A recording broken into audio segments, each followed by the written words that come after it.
Hello friends, welcome to the success Kendra. दोस्तों, आज हम लोग 38वीं बीपीएससी से लेकर के 65वीं बीपीएससी तक में बायोलॉजी से यानी कि जीव विज्ञान से जितने भी प्रश्न पूछे गए हैं उन सबको हम लोग एक ही वीडियो में कवर करेंगे। टोटल हम लोग 106 प्रश्न कवर करेंगे। तो आप लोग थोड़ा जल्दी कीजिएगा क्योंकि वीडियो लंबी हो जाएगी। चैनल पर नए हैं तो सब्सक्राइब कर लीजिए और बेल आइकन को दबा लीजिएगा ताकि रेगुलर नोटिफिकेशन आपको मिलते रहें। तो चलिए फ्रेंड्स, आज का पहला प्रश्न देखिएगा। पुस्तक द ओरिजिन ऑफ स्पीसीज किसने लिखी है? जितना जल्दी हो सकेगा आप लोग आंसर देने का प्रयास कीजिएगा। तो देखिए, सही आंसर हो जाएगा इसका ऑप्शन जी, चार्ल्स डार्विन। ध्यान रखिएगा, चार्ल्स डार्विन जो थे ये इंग्लैंड के जैव विकासविद थे। इनके द्वारा प्रस्तुत विकासवाद को डार्विनवाद या प्राकृतिक वर्णवाद, जिसको अंग्रेजी में थ्योरी ऑफ नेचुरल सेलेक्शन कहते हैं। नेक्स्ट क्वेश्चन देखिएगा। दूसरा प्रश्न है कि मानव तंत्र में इंसुलिन किसका चयापचय यानी कि मेटाबॉलिज्म नियंत्रित करता है? तो ये जो करता है ये करता है कार्बोहाइड्रेट का। देखिए, ये प्रश्न सारे आपके नीचे लिखे हुए हैं कि कब कब पूछे गए हैं। इंसुलिन जो है अग्नाशय से स्रावित होता है। कहाँ से होता है? अग्नाशय से। और यह एक प्रकार का हार्मोन है जो ग्लूकोज के समस्थापन के नियमन में मुख्य भूमिका निभाता है। तीसरा प्रश्न देखिए, निम्नलिखित में से इसमें से कौन सा एंटीबायोटिक है? ये आपको पहचानना है कि इनमें से कौन सा जो है एंटीबायोटिक है। तो देखिए, सही आंसर इसका हो जाएगा ऑप्शन ई, उपर्युक्त में से एक से अधिक। देखिए, इसमें से जो है एंटीबायोटिक पेनिसिलिन भी है और सल्फर डायजीन भी है, तो दोनों जो है एंटीबायोटिक हैं। तो ध्यान रखिएगा। तो सही आंसर इसका हो जाएगा ऑप्शन नंबर ई, उपर्युक्त में से एक से अधिक। चलिए, और एंटीबायोटिक का उपयोग बैक्टीरिया जनित रोगों के उपचार में किया जाता है, ये भी आप जरूर ध्यान रखिएगा। और फ्रेंड्स, एक बात मैं बता देना चाहता हूँ कि जो भी मैं आंसर बताऊँगा ये बीपीएससी द्वारा बताया गया आंसर है। मैं अपने तरफ से कोई भी आंसर आपको नहीं बता रहा हूँ। चौथा प्रश्न है कि निम्नलिखित में से कौन सा मुख्यतः कार्बोहाइड्रेट है? तो इसमें से मुख्यतः कार्बोहाइड्रेट पूछा जा रहा है। तो सही आंसर इसमें ऑप्शन सी हो जाएगा। मुख्यतः शब्द लगा हुआ है तो चावल जो है सही है। ठीक है, वैसे सारे जो है कार्बोहाइड्रेट के स्रोत हैं, लेकिन चावल जो है इसमें मुख्यतः जो पूछा जा रहा है इसके हिसाब से सही आंसर हो जाएगा। नेक्स्ट क्वेश्चन देखिएगा कि कीट संवर्धन क्या है? कीट संवर्धन क्या है? फ्रेंड्स, इससे पहले जो है हम लोगों ने मध्यकालीन भारत को एक ही वीडियो में कवर किया था। साथ ही साथ हम लोगों ने विश्व का भूगोल यानी कि वर्ल्ड ज्योग्राफी को कवर कर लिया है। आधुनिक भारत को लगभग हम लोगों ने कवर कर लिया है। 3 वीडियो हम लोग कवर कर लिया है आधुनिक भारत पर। एक वीडियो और हमारा आना बाकी है, आपको वो भी कल परसों में मिल जाएगा। तो अगर आपने नहीं देखा है तो देख लीजिएगा, सबका लिंक मैंने वीडियो के डिस्क्रिप्शन में दे दिया है। तो देखिए, कीट संवर्धन क्या है? तो कीटों की वृद्धि करने का विज्ञान, यानी कि ऑप्शन नंबर ए जो होगा इसका करेक्ट आंसर हो जाएगा। नेक्स्ट क्वेश्चन देखिएगा, जेनेटिक्स निम्न में से किसका अध्ययन है? जेनेटिक्स जो है निम्न में से किसका अध्ययन? तो यह है आनुवंशिकता और विचरण का अध्ययन। ठीक है, ऑप्शन नंबर डी जो होगा इसका करेक्ट आंसर हो जाएगा। अगला क्वेश्चन है कि, और फ्रेंड्स आपका एक लाइक और एक शेयर मुझे काफ़ी मोटिवेट करता है, तो प्लीज़ एक लाइक और एक शेयर जरूर कर दीजिएगा। मैं बार बार बोल नहीं पाता हूँ, भूल जाता हूँ। लौंग पौधे के निम्नलिखित में से किस भाग से प्राप्त होता है? तो लौंग जो प्राप्त होता है ये होता है शुष्क पुष्प कली से, यानी कि ऑप्शन नंबर डी जो होगा इसका करेक्ट आंसर हो जाएगा। ठीक है, चलिए अगला क्वेश्चन देखिएगा। और जैसे पूछा जाता है केसर, तो केसर जो है ये वर्तिकाग्र से जो है प्राप्त किया जाता है। ठीक है, वर्तिकाग्र से पौधे के। पादप कली है, तो पादप कली क्या है फ्रेंड्स? पादप कली जो है ये एक भ्रूणीय टहनी है, यानी कि ऑप्शन नंबर ए जो होगा करेक्ट आंसर इसका हो जाएगा। क्वेश्चन नंबर 9 देखिएगा कि पौधे जो नमक युक्त मिट्टी में उगते हैं उनको क्या कहते हैं? बार बार पूछा जाता है यह प्रश्न, तो इनको कहा जाता है हैलोफाइट, यानी कि ऑप्शन नंबर सी जो होगा इसका करेक्ट आंसर हो जाएगा। ठीक है, चलिए अगला क्वेश्चन देखिए, ईईजी इसको पूरा फुल फॉर्म इसका क्या है? इलेक्ट्रोएन्सेफेलोग्राम। ठीक है, याद रखिएगा पूरा फॉर्म भी इसका। निम्न में से किसकी निगरानी के लिए उपयोग होता है इसका? इसका उपयोग होता है मस्तिष्क में। ऑप्शन डी जो होगा सही आंसर हो जाएगा। और ईसीजी, ठीक है, इसका उपयोग जो होता है वो हृदय में होता है। नेक्स्ट क्वेश्चन देखिएगा, क्वेश्चन नंबर 11 है कि जीवों में अत्यधिक विविधता का कारण क्या है? जीवों में अत्यधिक विविधता का कारण है उत्परिवर्तन। ऑप्शन नंबर सी जो होगा सही आंसर हो जाएगा। ठीक है, उत्परिवर्तन याद रखिएगा। चलिए अगला क्वेश्चन देखिएगा, और उत्परिवर्तन का सिद्धांत किसने दिया था? डी ब्रीज ने दिया था, ये भी आप ध्यान रखिएगा। अगला क्वेश्चन देखिए कि मेंडल के आनुवंशिकता का सिद्धांत किस पर आधारित है? तो मेंडल का जो ये सिद्धांत है आनुवंशिकता का वो आधारित है लैंगिक जनन पर, यानी कि ऑप्शन नंबर सी जो होगा करेक्ट आंसर इसका हो जाएगा। नेक्स्ट क्वेश्चन देखिए कि डीएनए की खोज किसने की थी? तो देखिए, डीएनए की खोज किसने की थी? तो ये गलत धारणा है कि वाटसन और क्रिक ने डीएनए की खोज की थी, ये गलत धारणा है। इन वैज्ञानिकों ने एक्सरे विश्लेषण के द्वारा 1953 में एक्सरे यहाँ मैं लिख देता हूँ, विश्लेषण के द्वारा 1953 में डीएनए का कुंडलीकार विन्यास प्रस्तुत किया था। वास्तव में डीएनए की पहचान सर्वप्रथम वर्ष 1869 में स्विट्जरलैंड के रसायन शास्त्री फ्रेडरिक मिस्चर ने किया था। किसने किया था? फ्रेडरिक, यहाँ मैं लिख देता हूँ फ्रेडरिक मिस्चर। ठीक है फ्रेंड्स, याद रखिएगा मिस्चर। तो इसमें से सही आंसर हो जाएगा ऑप्शन ही, उपयुक्त में से कोई नहीं। अगला क्वेश्चन देखिए 14 नंबर। 14 नंबर है कि जीव कोशिकाओं में अनुवांशिक लक्षणों के नियंत्रण में निम्नलिखित में से कौन सा उत्तरदायी है? तो इसमें से उत्तरदायी है डीएनए। ठीक है, डीएनए ऑप्शन नंबर डी सही आंसर हो जाएगा इसका। डीऑक्सी राइबो न्यूक्लिक एसिड, पूरा इसका फुल फॉर्म होता है यकृत एवं मांसपेशियों में ऊर्जा जमा होती है। तो यकृत एवं मांसपेशियों में ऊर्जा जमा होती है किस रूप में? ये आपसे पूछा जा रहा है। ठीक है फ्रेंड्स, तो ग्लाइकोजन के रूप में, ग्लाइकोजन के रूप में होती है। ऑप्शन नंबर डी सही आंसर हो जाएगा। क्लियर है, ग्लाइकोजन के रूप में। चलिए नेक्स्ट क्वेश्चन देखिएगा कि मानव शरीर में होता है, तो मानव शरीर में जो होता है वो लगभग 70% तक पानी होता है, आप सभी को पता होगा।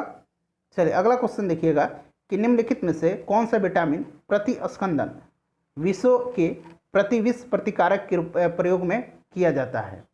तो ये किसका क्या उपयोग किया जाता है? विटामिन की का। रक्त का जो स्कंदन होता है वो विटामिन के कारण होता है। ठीक है फ्रेंड्स, याद रखिएगा। और इस विटामिन को जो है एंटी हेमोरेजिक फैक्टर कहा जाता है, यानी कि रुधिर स्रावरोधी पदार्थ इसको कहा जाता है। इसकी कमी से व्यक्तियों का जो है ऑपरेशन आसानी से नहीं किया जा सकता है, क्योंकि अधिक रुधिर बह जाने का डर रहता है। अगला क्वेश्चन देखिएगा कि निम्नलिखित में से किस विटामिन को ऑर्गोकैल्सिफेरॉल कहते हैं? तो किस विटामिन को कहा जाता है? ये कहा जाता है विटामिन D2 को। ठीक है, विटामिन D2 को कहा जाता है, याद रखिएगा। D3 को क्या कहा जाता है? तो D3 जो है यहाँ पे इसको कहा जाता है कोलिकैल्सिफेरॉल। यहाँ मैं लिख देता हूँ, बाकी आप सेम है कोली और बाकी यहाँ से कैल्सिफेरॉल जो लिखा हुआ है हो जाएगा। ठीक है फ्रेंड्स, चलिए अगला क्वेश्चन देखिएगा। नेक्स्ट क्वेश्चन है हमारा कि मानव शरीर में विटामिन ए भंडारित होता है। तो विटामिन ए कहाँ मानव शरीर में भंडारित होता है? यकृत में होता है, लिवर में होता है, आप सभी को पता भी है। Option number A correct answer हो जाएगा। ठीक है फ्रेंड्स, चलिए। और विटामिन ए के मुख्य स्रोत क्या हैं? तो दूध है, मक्खन है, मछली का तेल है, गाजर है, इत्यादि हैं। निम्नलिखित में से कौन सा सही युग्म सुमेलित नहीं है? तो देखिए इसमें से एक तरफ जो है रासायनिक नाम दिए गए हैं और उनसे होने वाली बीमारियां दी गई हैं, एक तरफ विटामिन के रासायनिक नाम दिए गए हैं। ठीक है, फिर रेटिनॉल, तो रेटिनॉल किसका नाम है? विटामिन ए का नाम है और इसकी कमी से जीरोफ्लेथेमिया होती है। बिल्कुल करेक्ट है ये। टोकोफेरॉल, टोकोफेरॉल इसकी कमी से कौन सी रोग होती है? तो टोकोफेरॉल ये जो है बेरी नहीं होगा, विटामिन बी की कमी से यानी कि B1 की कमी से जो है बेरी रोग होता है। ठीक है फ्रेंड्स, तो ये सही आंसर इसका ऑप्शन नंबर बी हो जाएगा, याद रखिएगा। चलिए नेक्स्ट क्वेश्चन देखेंगे। अगला क्वेश्चन है हमारा कि निम्नलिखित में से किस युग में सही सुमेल नहीं है? तो देखिए विटामिन B1 में संतरा पाया जाता है, बिल्कुल ये सही है। विटामिन डी में कॉर्ड यकृत तेल, ये भी सही है। विटामिन ए गेहूं का अंकुर तेल, विटामिन के अल्फा, ये भी जो है सही है। तो इसमें से जो है उपयुक्त में से एक से अधिक इसका करेक्ट आंसर हो जाएगा। नेक्स्ट क्वेश्चन देखिएगा। नेक्स्ट क्वेश्चन है कि जब विटामिन में कोबाल्ट होता है वह है, तो विटामिन B12 में कोबाल्ट होता है। विटामिन B12 का रासायनिक नाम साइनोकोबालामिन है, यह भी आपको पता है। चलिए अगला क्वेश्चन देखिएगा कि एक स्वस्थ वयस्क मनुष्य में रक्त का कुल परिमाप होता है, तो ये करीब करीब कितना होता है? 5 से 6 लीटर होता है। और महिलाओं में आधा लीटर कम खून होता है पुरुषों की तुलना में। रक्त जो है यानी कि खून जो है यह एक संयोजी उत्तक का उदाहरण है। ठीक है, संयोजी उत्तक का एक उदाहरण है, ये भी आप ध्यान रखिएगा। चलिए नेक्स्ट क्वेश्चन देखिए। इनमें से रक्तदाब का मापक यंत्र कौन सा है? यानी कि रक्तदाब ब्लड प्रेशर मापा जाता है, तो ये मापा जाता है स्फिग्मोमैनोमीटर से। ऑप्शन नंबर सी जो होगा इसका बिल्कुल करेक्ट आंसर हो जाएगा। 120 180 आपने सुना होगा। ठीक है, ये स्वस्थ मनुष्य का रक्तचाप है, याद रखिएगा। इसका अगर बात करें तो इसको कहा जाता है सिस्टोलिक। ठीक है फ्रेंड्स, और इसको कहा जाता है डायस्टोलिक, और इसका जो यूनिट होता है HgMm में होता है, ये भी आप ध्यान रखिएगा। अगला क्वेश्चन देखिएगा कि वृक्क से यानी कि किडनी से प्रति मिनट औसतन रक्त प्रवाह होता है, तो ये करीब करीब 1200 सीसी होता है। ऑप्शन नंबर सी जो होगा करेक्ट आंसर हो जाएगा। ठीक है फ्रेंड्स, इसका जो है ये जो वृक्क है इसका मुख्य कार्य क्या है, रक्त की शुद्धि के साथ साथ शरीर में विषाक्त पदार्थों को मूत्र के माध्यम से बाहर निकालना होता है। और एक दिन में जो है, ध्यान रखिएगा, अगर हम बात करें कि मानव वृक्क प्रतिदिन लगभग 1500 लीटर जो है रक्त की शुद्धि करता है तथा 1.5 लीटर यानी कि 1.5 लीटर मूत्र में तब्दील करता है। अगला क्वेश्चन देखिएगा कि इंसुलिन है, तो इंसुलिन अभी मैंने बताया था ऊपर आपको कि इंसुलिन क्या है, तो इंसुलिन जो है क्या होता है, प्रोटीन है। ऑप्शन नंबर डी जो होगा इसका सही आंसर हो जाएगा। और ये इंसुलिन कहाँ से स्रावित होता है अभी मैंने बताया है, जरा कमेंट करके मुझे बता दीजिएगा। निम्नलिखित में से कौन सा हार्मोन है, इसमें से हार्मोन कौन सा है, इंसुलिन हार्मोन है। Option number C correct answer हो जाएगा। निम्नलिखित में से कौन सा हार्मोन स्तनधारियों से दुग्ध का स्राव होने के लिए महत्वपूर्ण भूमिका निभाता है, तो यह है कौन सा, ऑक्सीटोक्सिन। आपने पढ़ा होगा, ऑप्शन नंबर डी जो होगा सही आंसर हो जाएगा, ऑक्सीटोक्सिन। नेक्स्ट क्वेश्चन देखिएगा, अगला क्वेश्चन है कि निम्नलिखित में से किस हार्मोन में आयोडीन मिली होती है, तो ये कौन सा हार्मोन है, ये है थायरॉक्सिन, यानी कि ऑप्शन नंबर सी जो होगा सही आंसर हो जाएगा। थायरॉक्सिन में हार्मोन आयोडीन मिली होती है। ठीक है फ्रेंड्स, और ये थायरॉक्सिन का स्राव कहाँ से होता है, तो इसका स्राव होता है थायराइड ग्रंथि से। ठीक है, ये भी याद रखिएगा, कहाँ से होता है, थायराइड ग्रंथि से होता है। अगला क्वेश्चन देखिएगा, नेक्स्ट क्वेश्चन है कि प्रकाश संश्लेषण होता है, प्रकाश संश्लेषण होता है, तो ये होता है क्लोरोप्लास्ट में, यानी कि option number C correct answer हो जाएगा। क्लोरोप्लास्ट जो होता है ये हरे रंग का वर्णक क्लोरोफिल इसमें पाया जाता है। अगला क्वेश्चन देखिएगा कि प्रकाश संश्लेषण का उपोत्पाद है, प्रकाश संश्लेषण का उपोत्पाद, तो देखिए इसमें होता क्या है, ऑक्सीजन जो है मुक्त होती है। Option number B correct answer हो जाएगा। क्लियर है, चलिए अगला क्वेश्चन देखिएगा। नेक्स्ट क्वेश्चन है कि सौर ऊर्जा एटीपी में बदलती है, सौर ऊर्जा एटीपी में बदलती है, तो ये क्लोरोप्लास्ट में। ऑप्शन नंबर बी जो होगा सही आंसर हो जाएगा। नेक्स्ट क्वेश्चन देखिएगा कि कोशिका का शक्ति स्रोत कहा जाता है, कोशिका का शक्ति गृह भी लिखा रहता है। ठीक है, तो कोशिका का जो पावर हाउस है, अंग्रेजी में इसको पावर हाउस कहा जाता है, वो कहा जाता है माइटोकॉन्ड्रिया को। Option number B correct answer हो जाएगा। नेक्स्ट क्वेश्चन देखिए, और प्रोटीन की फैक्ट्री कहा जाता है राइबोसोम को। भ्रूण किस में मिलता है, भ्रूण जो है किस में मिलता है, तो भ्रूण जो मिलता है वो मिलता है बीज में। ऑप्शन नंबर सी सही आंसर हो जाएगा। निम्नलिखित में से कौन सा प्रतिजैविक औषधि है, और फ्रेंड्स इससे पहले जो भी हम लोगों ने वीडियो कवर किया था, मैं आपको सारा सब्जेक्ट कवर करवा दूंगा, और ऑलमोस्ट हम लोगों ने हिस्ट्री को कवर कर लिया है, केवल जो है एंशियंट हिस्ट्री बाकी है, और एक साइंस में केमिस्ट्री बाकी रह गया अब। तो आप लोग पुराने वीडियो को जल्दी जल्दी देख लीजिए अगर नहीं देखें तो इसमें से प्रतिजैविक आपसे पूछा जा रहा है, तो इसमें से जो प्रतिजैविक है वो आपसे पूछा जा रहा है। तो देखिए यहाँ पे आप देख रहे हैं क्लोरोरैम्फेफिनॉल, ये जो है एक प्रतिजैविक औषधि है।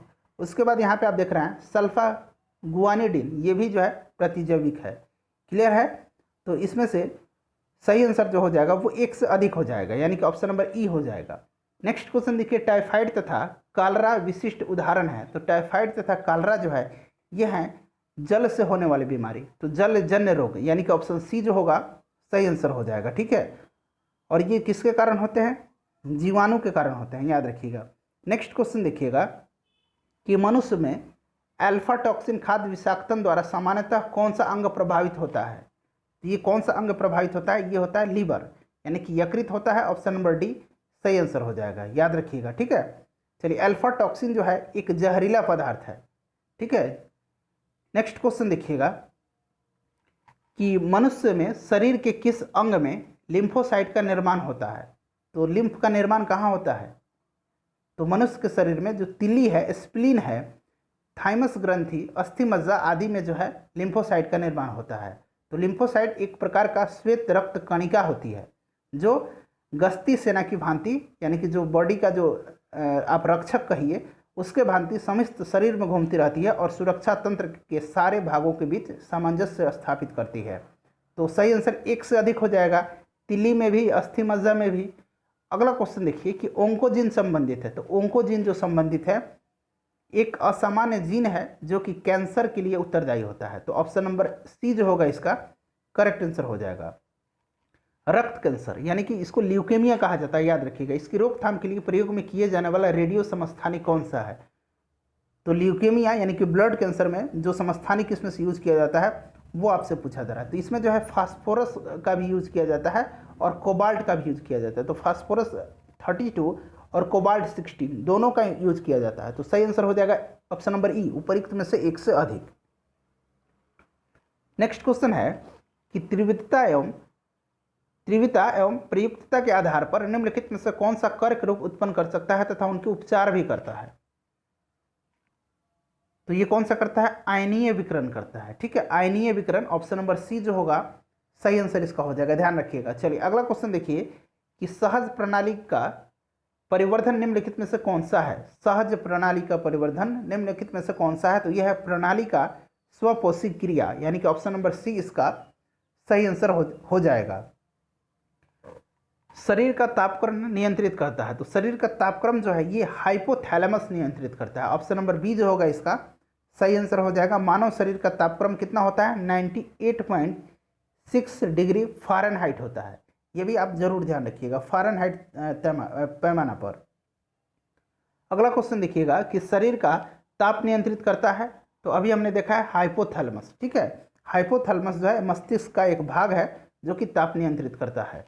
लैंगिक जनन के अनुवांशिक विचरण कैसे होता है, लैंगिक जनन से अनुवांशिक विचरण कैसे होता है, तो ये होता है जीन के सफलिंग से, यानी कि जीन के मिश्रण से। ऑप्शन नंबर सी सही आंसर हो जाएगा। नेक्स्ट क्वेश्चन देखिएगा कि डीएनए को किसने अंतः पात्र में बनाया था। तो डीएनए को किसने बनाया था, आर्थर कोनबर्ग ने बनाया था, यानी कि ऑप्शन नंबर ए जो होगा सही आंसर हो जाएगा अंतः पात्र में।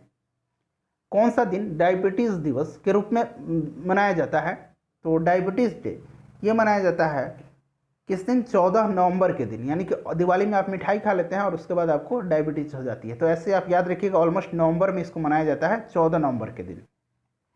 सबसे छोटा जीव जो स्वयं विकास एवं प्रजनन करने में समर्थ है, तो ये कौन सा है, ये है माइकोप्लाज्मा। कई बार मैंने आपको बताया है माइकोप्लाज्मा सबसे छोटा जीव है जो स्वयं विकास एवं प्रजनन करने में सहायक है। निम्नलिखित में से किसकी कोशिका में कोई एंजाइम नहीं होता है, तो ये किसकी कोशिका में, वायरस की कोशिका में, यानी कि विषाणु की कोशिका में कोई भी एंजाइम नहीं होता है। नेक्स्ट क्वेश्चन है कि बिल तथा मेलिंडा गेट्स फाउंडेशन द्वारा स्थापित भारत के लिए कार्यक्रम AVAHN आह्वान किसके प्रतिरोध के लिए कार्यरत है, तो ये जो है ये है वो एड्स के लिए, HIV एड्स के लिए। ऑप्शन नंबर सी जो होगा सही आंसर हो जाएगा। ठीक है फ्रेंड्स, चलिए अगला क्वेश्चन देखिएगा और फ्रेंड्स वीडियो को लाइक और शेयर जरूर कर दीजिएगा। सर्वप्रथम मानव हृदय प्रत्यारोपण हुआ था, तो ये कहाँ हुआ था फ्रेंड्स, ये हुआ था दक्षिण अफ्रीका में।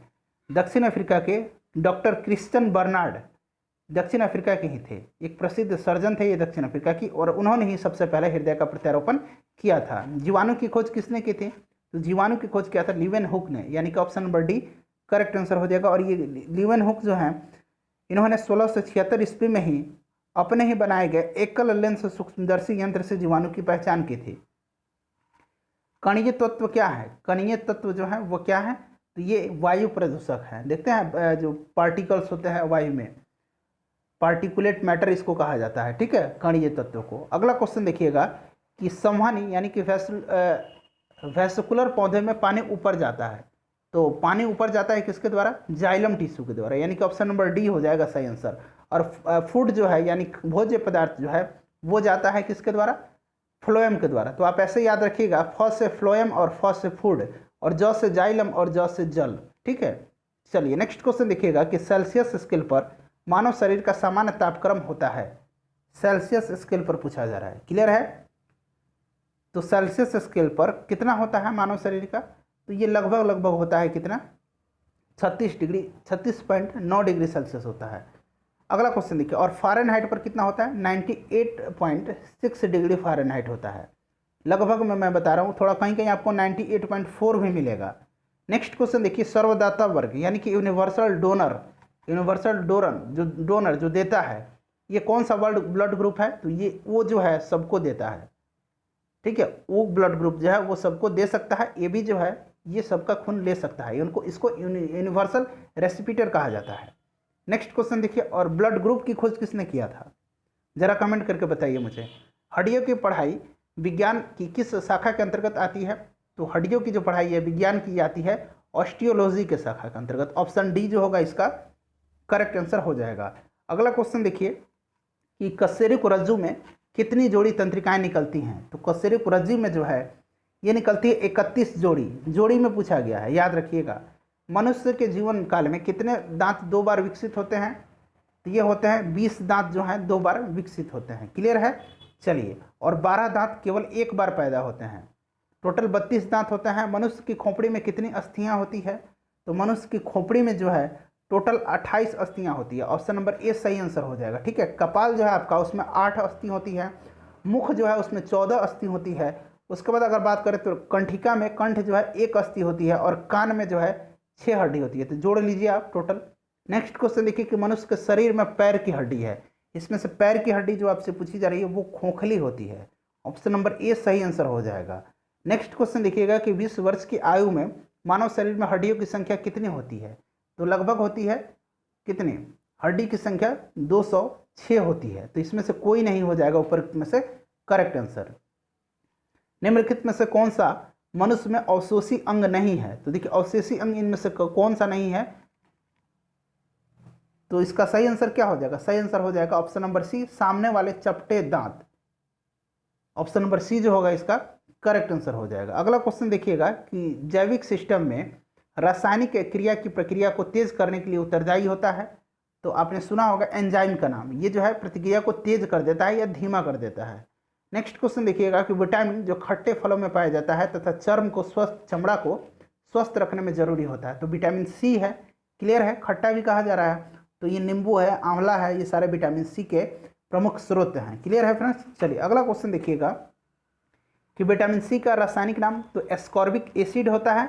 ऑप्शन नंबर ए एस्कॉर्बिक अम्ल होता है। ठीक है, अगला क्वेश्चन देखिए कि इंसुलिन प्राप्त होता है।